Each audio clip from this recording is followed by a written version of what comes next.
オス日進月歩塩田正宏です。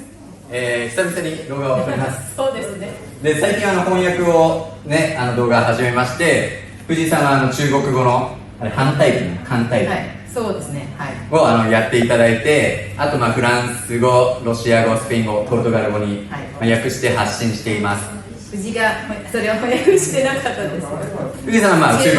文だけ、はい、そうですね。で、今そうですね、東海オンエアさんの動画でもやっぱり合気道に興味を持っていただける若い方もすごい増えまして、はい、そうですね。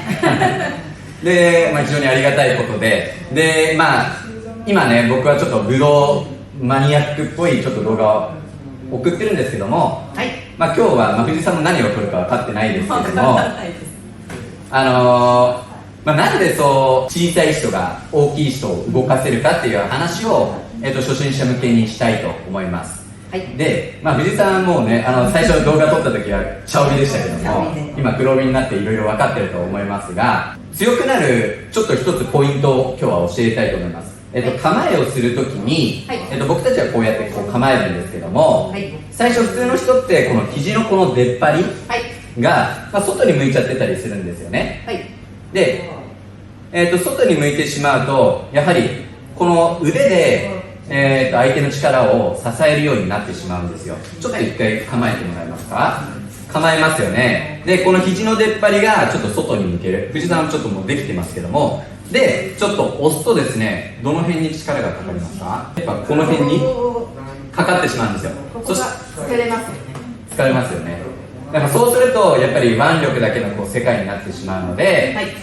今みたいに肘を内側、この肘のね、この出っ張りの部分を内側にしてやると、あとはね、感覚も必要ですけどね、だんだんと後ろ足に流れるようになってくるんですよね。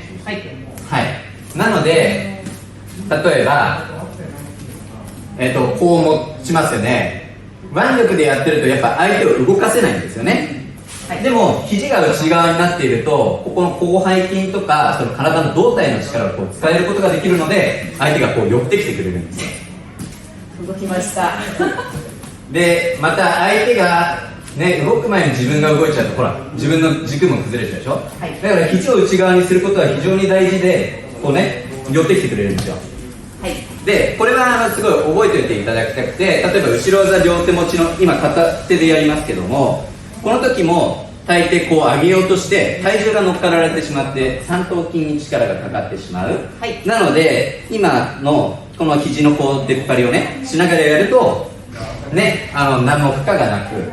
上げられるようになります。どんな感じですか。いや、上げられましたんですけど、その一瞬結構早いですよね。先生のこの上げるの動きをもうちょっとゆっくりやってくれるんだったら、皆さんが喜ぶんじゃないのかなと思います。わかりました。藤井さんはね、いろいろ意見をね言ってくださるからこうやって肘の出っ張りが外に向くと三頭筋にかかってしまう。なので肘のこの出っ張りを内側にしながら描くと、ここに負担がかからないで上がるようにことですね。ちなみにゆっくりやるよりも早くやった方が技は効果的ですけども、ゆっくりやって研究することも大事だと思います。そうですね。面白いと思いますよ、この動きでね。